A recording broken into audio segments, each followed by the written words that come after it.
The locals call this Woden's Pool, after the Germanic pagan god who was credited with creating earth, sky, man and woman.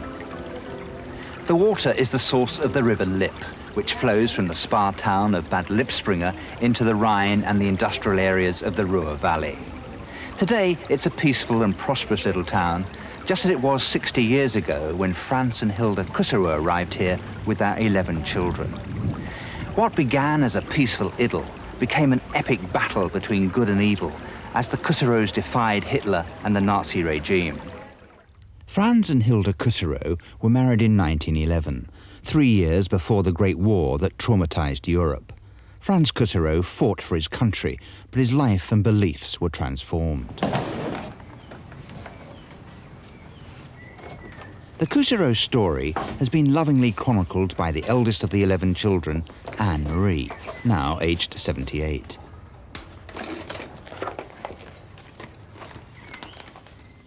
Anne-Marie's parents were born into a comfortably off Protestant environment. But the First World War and a chance meeting with a Jehovah's Witness dramatically changed their lives. Franz, a post office clerk, and Hilda, a former schoolteacher, became full-time missionaries for the International Bible Students Association. They came to this house on the outskirts of Bad Lippspringe to set up congregations in North Westphalia. No Kusserows live here today, but when members of the family do return, there are vivid memories. Magdalena is the Kusserows' fourth daughter. What are your early memories of this house? Oh, it was so nice. We played here in the garden, in this little piece, and then there also we had some trees with apples and some fruits. We had some potatoes, salad and different things. We played, we danced together, and then they took some flowers, they make a ring on the head. And then we went down with geese to the river, to bring the geese that they could swim? No, swim also, yes, and we swim also. You took the geese for a swim? Yes, and on the way they took the grass and they ate and we had many fun.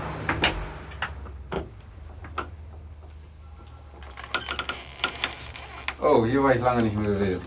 It's like your head. Ich glaube 39 Jahre war das sicher. Die Tür war auch größer, glaube ich.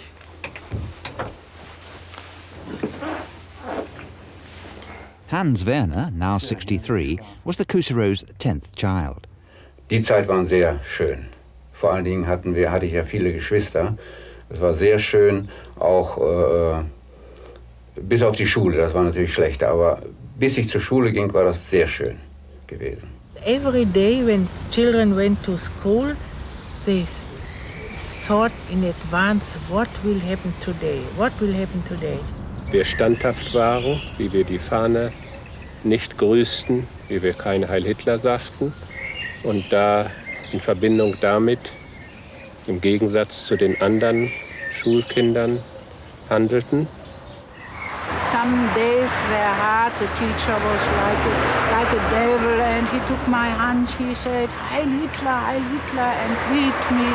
Weren't you so frightened they would hit you?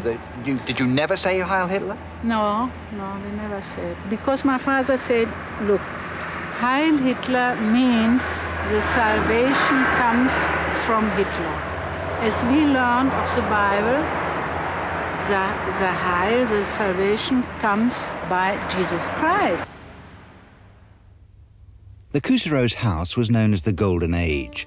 A huge sign advertising the Jehovah's Witness magazine was emblazoned in gold letters outside their home.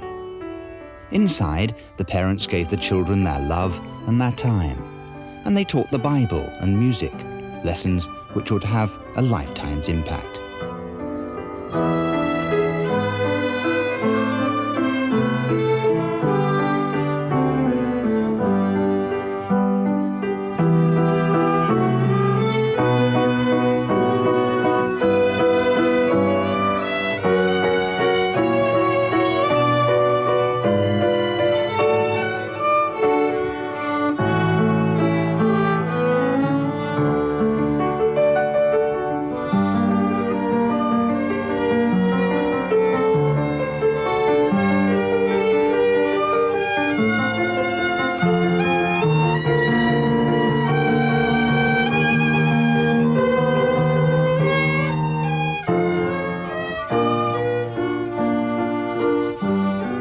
Kuseros, then and now, firmly believed the creed of the Jehovah's Witnesses, that our world, now influenced by Satan, will soon be transformed into the 1,000-year reign of Christ promised in the Bible.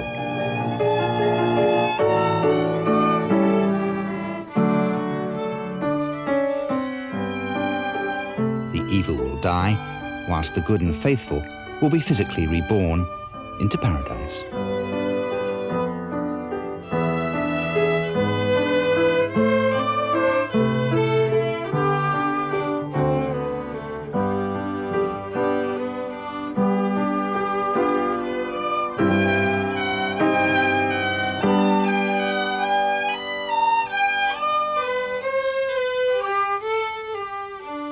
I was from morning to the evening visiting people who like to know what the Bible says about preaching work or missionary work.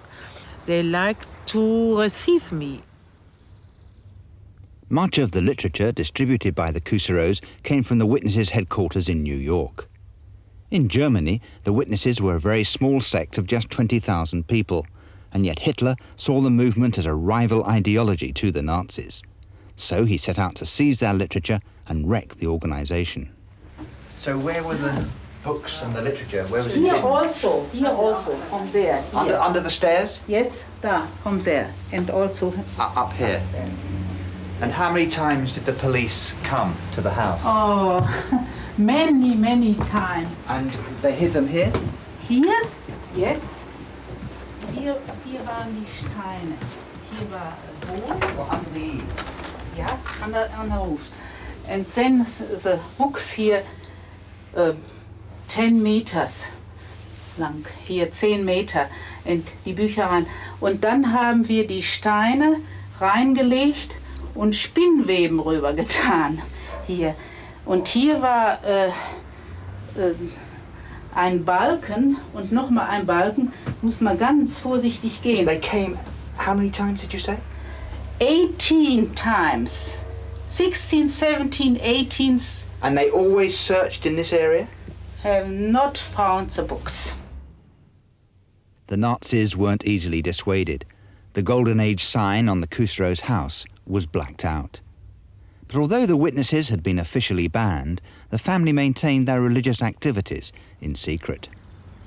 She said, Magdalena, you go behind 3-4 meters behind me, you carry the Bible, that I have nothing in my hand. And she spoke with the people.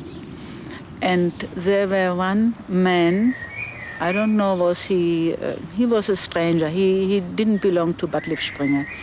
And he denounced us, he called the police.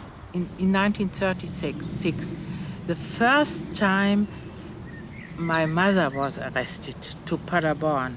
This was the first time. Franz and Hilda Kusero were among the hundreds of Jehovah's Witnesses arrested by the Gestapo in 1936. They were briefly reunited in 1937 when this last complete family photograph was taken. Later that year, their son Siegfried died in a swimming accident. His death signalled the end of the idyll. By now, most Germans were wallowing in nationalistic pride and revived economic fortune. Communists, gypsies, homosexuals, dissidents, the handicapped, and above all the Jews were hunted down, even in Bad Lippspringe. Today, the town memorializes its former Jewish residents. Little more than 50 years ago, they were hounding them out and baying for their blood. It seems a long while ago. For the moment, dissidents are tolerated. Jehovah's Witnesses can sell their magazine, The Watchtower, and openly recruit converts. In the 1930s, this street in Paderborn was dominated by the prison, and this is where the Kuseros were jailed. Witnesses began to lose their jobs and pensions. The Gestapo stepped up their surveillance. But the Kuseros' garden was still supplying fresh produce. The three youngest members of the family were being well cared for. They were the next target. Ja, das war einer der schwarzen Tage. Ich war zu der Zeit gerade krank, fehlte also in der Schule und lag hier im Bett. Plötzlich kam ein Auto vorgefahren, Zivilisten, ich konnte das aus dem Fenster raus sehen, waren zwei Zivilisten drin und kamen forsch hier rein und haben uns dann, ich musste aus dem Bett aufstehen, anziehen und haben uns dann, wollten mich da mitnehmen. Da ich aber krank war, hat man zunächst erst gezögert, hat überlegt, ich musste dann mitfahren zum Arzt, rein pro forma, ob ich mitfahren konnte. Von da aus wurden dann meine Schwester und mein Bruder aus der Schule geholt und dann sind wir losgefahren. Denn wir wurden aus der Schule herausgeholt. Mein Bruder, der war ja krank, wurde aus der Wohnung geholt und wir fuhren gemeinsam mit den 2 Polizeibeamten nach Dorsten in das Erziehungsheim. Ich kann mich natürlich noch gut daran erinnern, wie ich mich übergeben habe, also gebrochen habe auf die Jacke des Polizisten. Und er hatte Mühe dann, als der Wagen anhielt, die Jacke wieder reinzubekommen.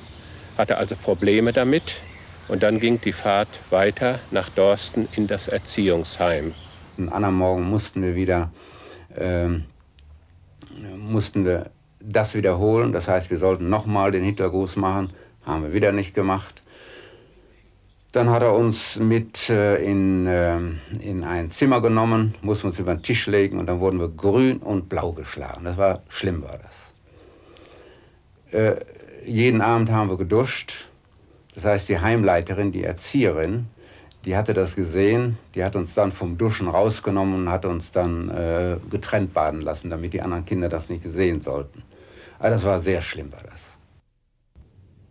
When the Second World War began, the 2 eldest Cousireau daughters, Anne-Marie and Waltraud, escaped surveillance and left to find jobs in Berlin. It was more difficult for their brothers. In December 1939, Wilhelm, after refusing military service, was thrown into jail. Dear parents, brothers and sisters, all of you know how much you mean to me, and I am repeatedly reminded of this every time I look at our family photograph. How harmonious things always were at home. Nonetheless, above all else, we must love God as our Führer Jesus Christ commanded. If we stand up for him, he will reward us. As predominantly Aryan Germans, Jehovah's Witnesses were sometimes allowed the privilege of a Nazi trial.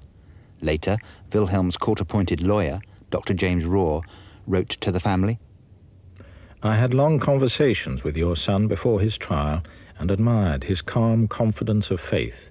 He never wavered, although he was severely pressed from all quarters. He calmly accepted the announcement of the hour of his execution, refusing again to change his mind, that is, to abandon his faith and save his life.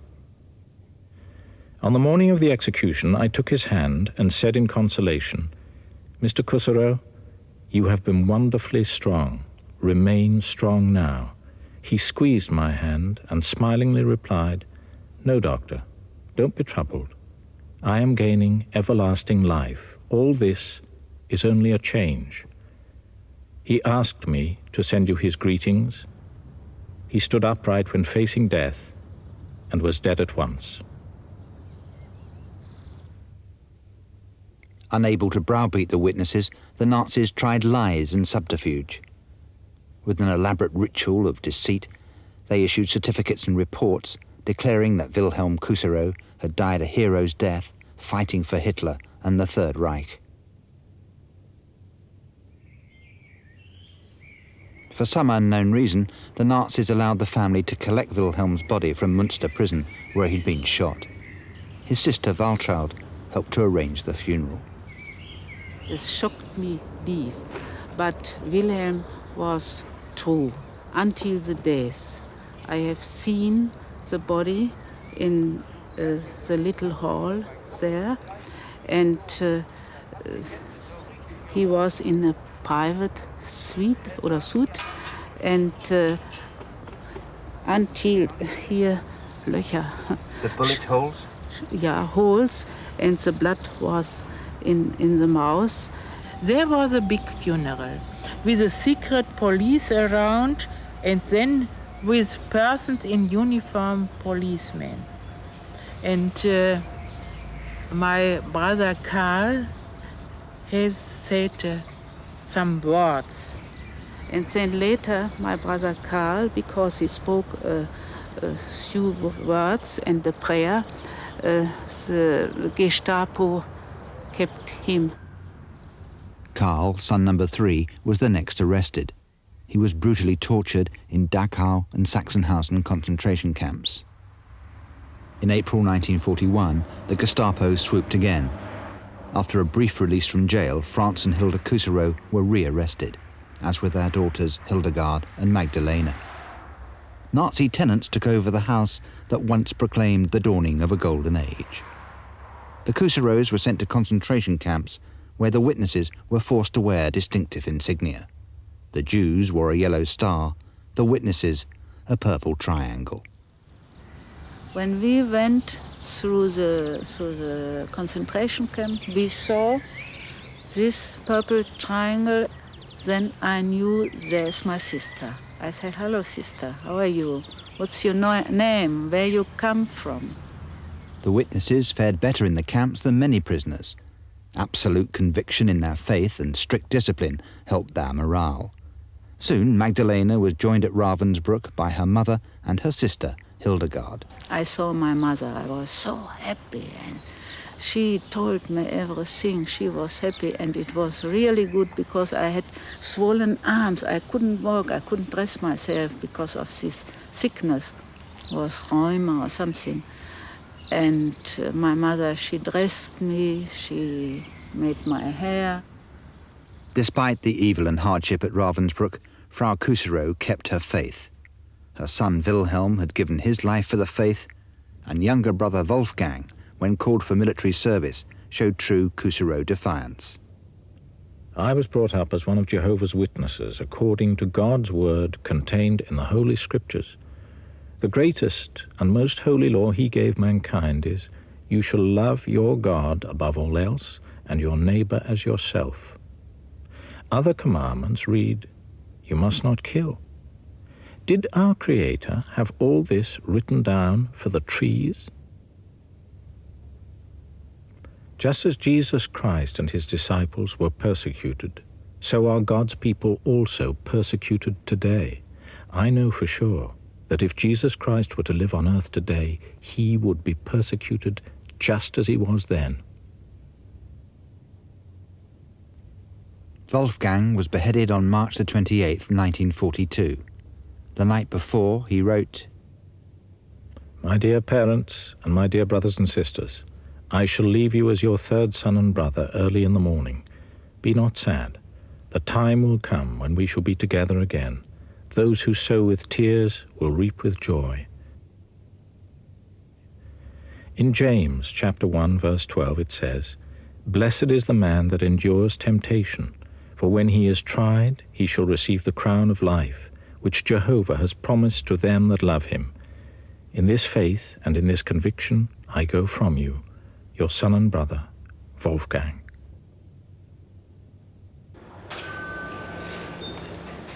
By now, Waltraud had returned from Berlin and managed to find work in this florist shop in Paderborn. She was ordered to greet customers with the Heil Hitler salutation. She refused. Die auch sehr schön. Oh ja, ich würde gern die. After being given 8 days to change her mind, she still refused and was arrested and imprisoned in Paderborn and told to make ammunition. I cannot walk for the war. This I cannot walk, this for the war. My brother is killed, is shot. My other brother is beheaded. My 3 sisters, little ones, the Gestapo have kept there. And my other brother in concentration camp, my mother in concentration camp, my 2 sisters, and also my father in prison. No, I cannot make that. By 1944, just one member of the Kuserow family was free, Anne-Marie, who was still in Berlin. Every week I had with me in my apartment some persons to have a Bible study. And therefore I was arrested. There must be a person who has observed us. The Nazis had rounded up every single member of the family. Some were dead, and the future for the rest uncertain. Yet they had a lifeline. Unlike all other prisoners, Jehovah's Witnesses could secure their release simply by signing a declaration that they'd abandoned their faith. Of the thousands arrested, only a handful did so. I was not ready to sign. I thought I have think over my parents, my little children. I mean my brothers and my sisters. They are so faithful, so obedient, although we all were separated. We were all separated. And when I now am free, what should I do? My conscience, I have thought it over. It is impossible to be unfaithful. How could I sign that I'm not a witness? How could I leave my faith? Never, never, never. In April 1945, Ravensbrück concentration camp was liberated. Hilda Kusserow and her daughters were released. Imprisonment had strengthened their faith, and morally the witnesses had defeated the Nazis. Hilda was reunited with her husband, and with the surviving members of the family, rebuilt their lives. Although they never returned to their Golden Age home, they always remained faithful Jehovah's Witnesses. They were back in a Germany where the Protestant and Catholic churches were still the predominant religious groups. Despite rebellion and martyrdom by some believers, most church leaders had bowed the knee to the Nazis. Hitler, confirmed a Catholic, was never excommunicated. The church was silent, whilst millions of Jews and others died. Among the organized Christian religions in Germany, it was only the Jehovah's Witnesses who refused any compromise at all with Hitler and the Nazis. Like the first Christians, they too were reviled and ridiculed, and they were martyred. Among the millions who perished in the Holocaust, there were some 5,000 Jehovah's Witnesses, and yet those who survived still proclaimed, there is a purpose to all this. There is a God.